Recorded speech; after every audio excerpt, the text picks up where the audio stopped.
Assalamualaikum warahmatullahi wabarakatuh. Puji syukur atas kehadirat Allah Subhanahu wa taala, karena atas limpahan rahmat dan hidayahnya lah sehingga kita dapat melaksanakan kuliah online Anorganik Laut.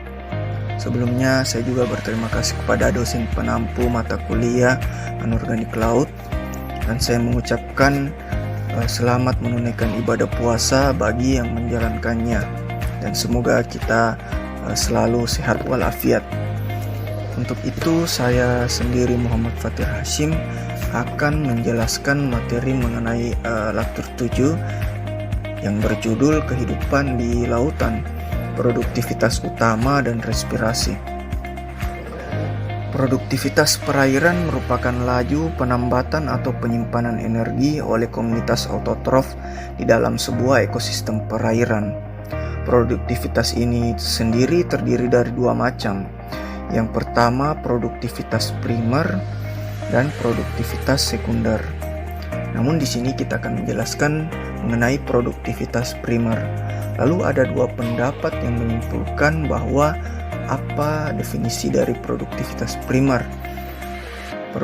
Yang pertama itu produktivitas primer adalah jumlah bahan organik yang dihasilkan oleh organisme autotrof, yaitu organisme yang mampu merombak bahan anorganik menjadi bahan organik yang langsung dapat dimanfaatkan oleh organisme itu sendiri maupun organisme lain dengan bantuan energi matahari semacam fotosintesis maupun melalui mekanisme kemosintesis. Yang kedua itu produktivitas primer merupakan laju produktivitas karbon organik persatuan waktu dan volume melalui proses fotosintesis yang dilakukan oleh organisme tumbuhan hijau seperti alga hijau. Di sini kita dapat melihat gambar bagaimana proses fotosintesis itu terjadi. Salah satu di gambar ini adanya fitoplankton yang merupakan organisme autotrof. Fitoplankton memiliki klorofil yang berperan dalam fotosintesis untuk menghasilkan bahan organik dan oksigen dalam air sebagai dasar mata rantai pada siklus makanan di laut. Fitoplankton menjadi makanan alami bagi zooplankton, baik yang kecil maupun yang besar. Selain itu juga dapat digunakan sebagai indikator kesuburan suatu perairan. Namun fitoplankton ini juga bisa menghambat menurun kualitas perairan jika terjadi blooming plankton. Selanjutnya dalam konsep produktivitas dikenal istilah produktivitas primer kotor, gross primary productivity, dan produktivitas primer bersih atau net primary productivity. Produktivitas primer perairan memiliki peran penting dalam siklus karbon dan rantai makanan, serta peranannya sebagai pemasok kandungan oksigen terlarut di perairan. Menjelaskan tingkat produktivitas primer suatu perairan memberikan gambaran bahwa suatu perairan cukup produktif dalam menghasilkan biomasa tumbuhan, termasuk pasokan oksigen yang dihasilkan dari proses fotosintesis.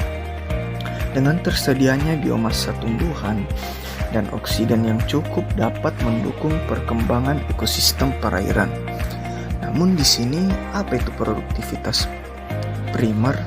Yaitu merupakan laju penyimpanan bahan organik di dalam jaringan setelah dikurangi untuk pemanfaatan respirasi selama jangka waktu tertentu. Kemudian produktivitas kotor itu adalah jumlah seluruh bahan organik yang terbentuk dalam proses produktivitas. Kemudian untuk mencari produktivitas bersihnya itu produktivitas bersih sama dengan produktivitas primer kotor dikurangi dengan energi yang digunakan oleh produsen untuk respirasi. Selanjutnya di sini bagaimana pandangan global tentang produksi primer. Peta distribusi produksi primer di lautan global diperlihatkan pada slide selanjutnya. Namun bisa diperhatikan pola umumnya, pilin pusat itu rendah Zona ekuatorial tinggi terutama menuju batas timur. Wilayah pesisir tinggi, Laut Arab juga tinggi. Wilayah sirkumpolar sebagian besar cukup tinggi. Ini adalah pola umum yang mengatakan bahwa di mana saja yang tinggi nilai produktivitasnya. Selanjutnya, distribusi produktivitas primer. Di sini NPP yang lebih rendah persatuan luas lautan sebagian besar dihasilkan dari persaingan untuk cahaya antara fitoplankton dan air laut. Mediumnya yang sangat mineral.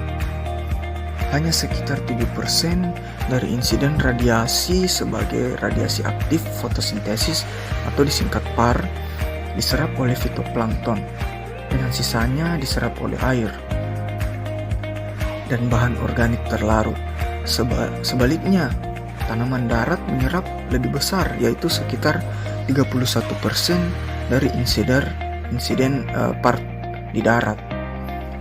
Di sini kita bisa lihat ya, bagaimana distribusi produktivitas primer.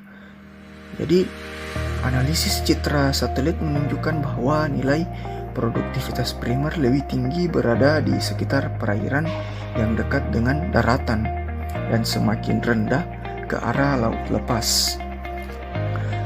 Selanjutnya, aspek-aspek penting dalam fotosintesis atau produktivitas primer.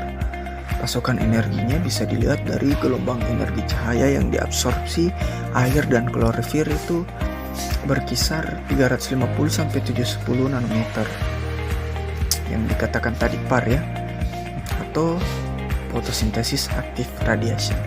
Panjang gelombangnya itu juga 350-390 nanometer, itu sulit menembus air. Yang sampai ke dalam air yaitu 390-710 nanometer, hanya sekitar 45-50%-nya saja. Ketinggian tempat atau altitude mempengaruhi jumlah cahaya yang sampai ke danau. Kemudian di sini ada tabel ya, semakin rendah densitas maka jumlah cahaya yang sampai ke perairan itu semakin besar. Selanjutnya di sini ada mineral penting di bagian keras seperti karang. Mineralnya itu pun ada kalsium karbonat, silikon dioksida ya. Di sini berkisar ukurannya itu 5 sampai 150 mikrometer. Kemudian untuk hewan berkisar hampir sampai 1000 mikrometer. Namun elemen utama yang penting dalam bagian lunak itu sendiri, zooplankton dan fitoplankton itu jika dirata-ratakan karbon itu 106, kemudian nitrogen itu 16 dan fosfor itu 1. Kemudian di sini bisa dilihat ya material apa saja dalam tabel itu hasil unsur-unsur yang dimana di sini puing partikulat ya, seperti bagian yang keras atau komposit. Kemudian ada air laut ya, bagian dalam maupun bagian yang hangat. Kemudian permukaan hangat juga. Jadi bisa dirata-ratakan fosfor itu 100, nitrogen 100, karbon 13, kalsium 0,5 dan silikon 100. Selanjutnya kita masuk ke respirasi.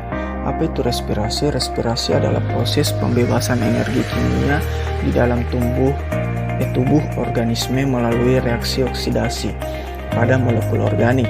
Adapun hasil dari semua kejadian tersebut yakni energi dalam bentuk ATP dan karbon dioksida serta H2O. Respirasi ialah merupakan proses reduksi oksidasi dan dekomposisi baik menggunakan oksigen maupun tidak dari senyawa organik kompleks. menjadi senyawa lebih sederhana, dan dalam proses tersebut dibebaskan sejumlah energi. Kita bisa lihat gambar berikut bahwa proses respirasi itu, dimana di sini tahapannya itu yang pertama glikolisis ya, dimana inputnya itu glukosa menghasilkan NADH dan ATP. Kemudian di sini ada tahap kedua dekarboksilasi oksidatif, di mana inputnya itu dari asam pirufat menjadi NADH. Kemudian melalui siklus Krebs dari asetil koenzim A, bisa dilihat di situ, akan menghasilkan NADH, FADH dan ATP. Kemudian yang terakhir itu transport elektron yang akan menghasilkan ATP dan H2O. Selanjutnya itu bisa dilihat pada slide mengenai reaksi dari proses respirasi sesuai dengan fotosintesis RKR yang dijalankan mundur. Ini berarti bahwa konsentrasi oksigen terlarut adalah pelacak untuk respirasi. Di zona eufotik biasanya ada kelebihan oksigen di atas saturasi atmosfer karena ada produksi biologis bersih. Kemudian produksi O2 oleh produksi primer lebih besar daripada konsumsi O2 melalui respirasi. Di bawah zona eufotik hanya ada konsumsi melalui respirasi, sehingga oksigen mengalir turun saat respirasi berlangsung. Di beberapa bagian samudra terbuka dengan sirkulasi terbatas, semua oksigen terlarut dikonsumsi melalui respirasi. Selanjutnya di sini bisa kita lihat berapa energi dari hasil respirasi. Itu sekitar 1 mol glukosa yang dibakar atau dioksidasi ya, menghasilkan 674 kilokalori. Maka bisa dihitung melalui rumus tersebut yang bisa kita lihat di slide ya. Selanjutnya rasio stokiometri yang direvisi. Takahashi et al. Pertama kali berpendapat bahwa pendekatan yang tepat untuk menentukan stokiometrik rasio regenerasi adalah untuk memanfaatkan data di sepanjang permukaan isoplik.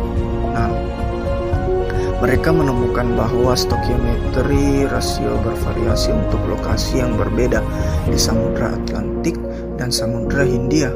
Mereka berpendapat bahwa nilai RKR yang banyak digunakan dari fosfor, nitrogen, karbon, dan oksigen itu dari 1, 16, 106, dan 138 harus diganti dengan 1, 16, 115, dan untuk oksigen itu 172 pada Atlantik dan Samudra Hindia. Pendekatan ini kemudian diperbaiki oleh Anderson dan Sarmiento pada tahun 1994 yang menghitung rasio stokiometri pada 20 situs di Atlantik Selatan, cekungan India dan Pasifik antara 400 dan 4000 meter. Rasio fosfor, nitrogen, karbon, dan oksigen di bawah 400 meter diperkirakan dengan ketidakpastian sebagai saat perbandingan itu adalah 1/16 kurang lebih plus minus 117 dan 170 lebih kurang lebih 10. Kemudian di sini ada substrat seperti karbohidrat ya yang dihasilkan dan substrat seperti lipid. Itulah tadi hasil presentasi dari saya yang membawakan tentang materi lektur 7.